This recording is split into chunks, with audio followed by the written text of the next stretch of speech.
Hello, I'm Bernard Hickey from interest.co.nz and welcome to a special housing report brought to you in association with ASB.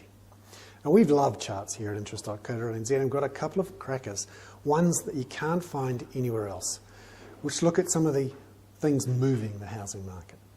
The first one here is what we call housing stress indicators.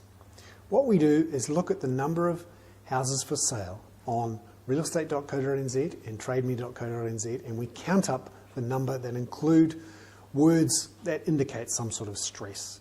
Words like desperate, must sell, these sorts of things. And we count them up. And you can see that for a good chunk of last year, it was relatively high in terms of in the previous few years. But it's really dropped off in the last year or so. And we're certainly seeing the number of people saying they were desperate to sell, or they must sell, or the bank's telling them to sell, or they're keen to get going. Less of that sort of desperate language is showing through. People are a bit more relaxed as the housing market improves. Now, let's have a look at this chart, which looks at the amount of listings on the market for real estate.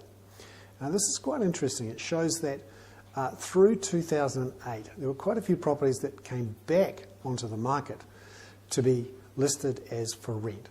And you saw quite a bit of what we call accidental landlords, people who couldn't sell their house in early 2008 because the market was in the dumps, and they put their house back onto the market to rent. And it certainly peaked towards the beginning of this year. But as the market's improved, we'll see more people taking their house off the market to rent and putting it onto the market to sell.